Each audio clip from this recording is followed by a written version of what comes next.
there's many layers to the system.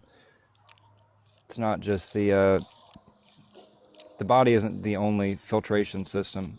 There's energetic overlays as well on our being, so that when we exit the body, you know, you hear a lot of OBEs and NDE experiencers, and they still are very, even through the experience of the body not being functional, they're still very identified with the script they were given. You know, the script of their story, their character.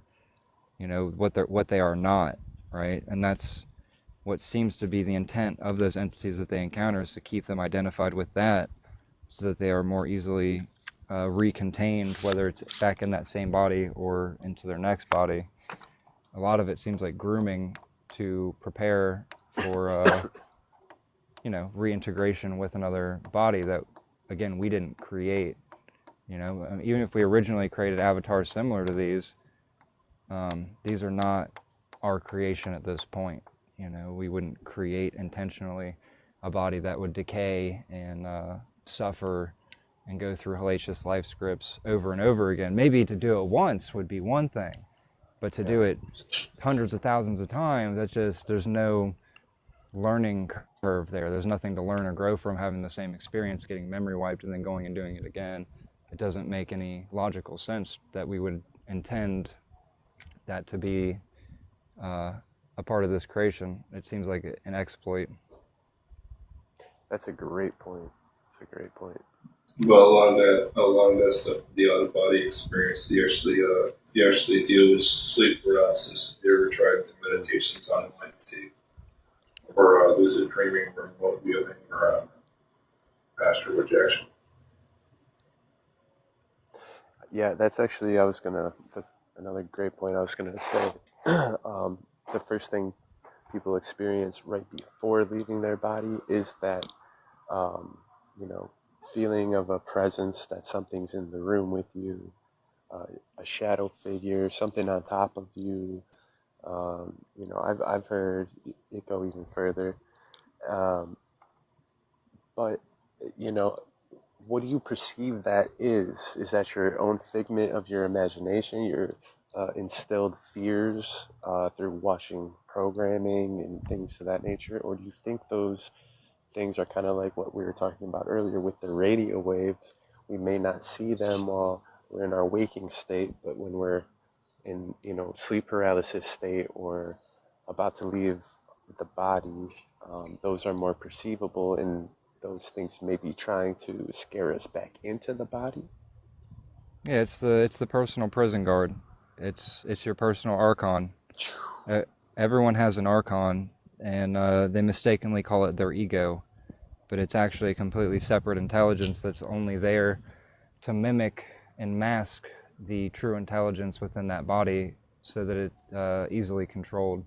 It's just another system of governing, you know. And Also, go ahead. if you go down, if you actually if you actually listen to the meditation, they tell you you're supposed to shield yourself with light, like a shield of light before you actually leave the body, whether it be through the top, through the chest, or you roll out the body. This is the other way that they have as a method. Yeah, and I would take it further, because that's only defensive, right? And defense will only get you so far in a reality that's built upon predatory action. So you got to have a little offense too. And the greatest offense that I've found is it's not to project energy onto these beings. It's not to, because that's all they do, is they absorb it, right? They don't care if you love them, hate them, fear them. If you're projecting energy towards them, they can consume it. So the So best. still waters is the password. Not even. No, I would say no, because if you look at this reality as a conditioning system, which it is, to condition us to compliance to a lesser entity, being the operating system or the artificial intelligence or the demon or whatever, extraterrestrials, it's all the same thing. Anything that's not a creator being in this place is part of the operating system. So one of the things that it really tries to breed and bleed out of us is any type of offense. You know, don't get angry. You know, anger is bad, right? Don't get mad, or you know, you're not worthy of whatever type of God you subscribe to, right? Because God wouldn't get angry, or some other nonsense, right? It's low vibrational, right? Which again that's just a control mechanism to say that anything that's not beneficial to the system is low vibrational, right? Because it wants passivity, it wants compliance, it wants good little sheep from which it can graze upon.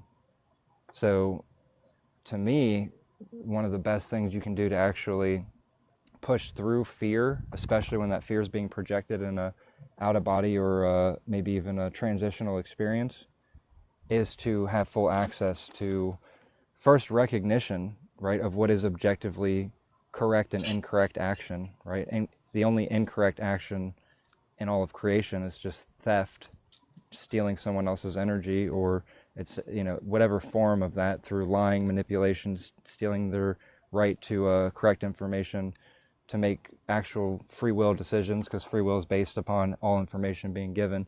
So everything here is a form of theft. And to recognize that it is all a form of theft gives you access to correct anger, righteous indignation for what is occurring here. And that indignation and that anger for the injustice and basically taking advantage of innocence in every way that this reality is doing, that gives you access to, you know, the ability to have focused anger, not an anger that has your energy coning out everywhere, but an anger that gives you a laser focus where you can see through the illusion, recognize that it's an illusion, and when it projects energy onto you, such as fear, etc., or even the experience of, well, you're wrong and here's why, because it can do that. The operating system can, through the nervous system, implant not just rudimentary thoughts and feelings, but actual experiential belief, where you experience something and you believe it because you experienced it. Oh, I went to heaven, I went to hell, right? That's still a projection. It's still artificial, because the only thing that's truly real is the mind. Everything else is a projection of the mind. So everything it's using based on these scripts and stories is just to control that mind. And when you have that access to correct anger, you can use it to cut through all that fear and actually, and here's the offensive part, you give it back all of its program, which is fear, guilt, resentment. That's all its garbage, not yours as an eternal being. It doesn't originally belong to you. So it's just an implant that was traded for an uneven exchange, being your eternal energy as a creator being for its fear and its guilt and its shame, right? That all belongs to it. When you give it back its garbage, you can force that exchange, because it's not going to give you back your energy. You have to take it.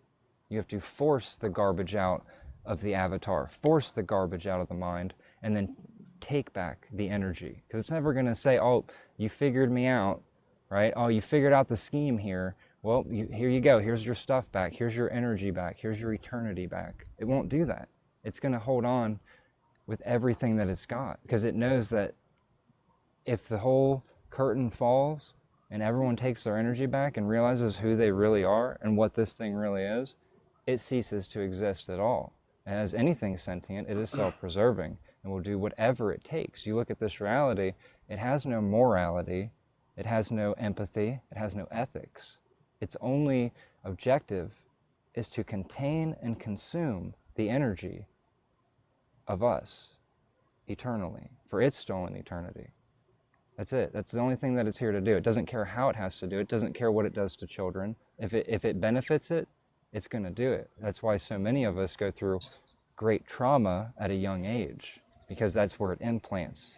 Once it takes that energy, it can then fill that space with its program. What people call the subconscious, you're either aware or you're not aware. There's no sub-awareness.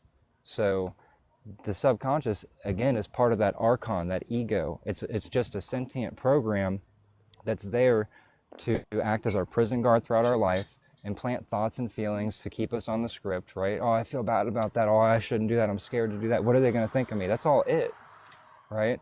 And when that avatar deceases, the first thing that's going to be there to greet you is what knows you best, being that archon, that ego, that separate intelligence. It's going to be there, and it's going to present itself as whatever it is that it knows has the highest rate of success to generate compliance once again, to reintegrate back into another script.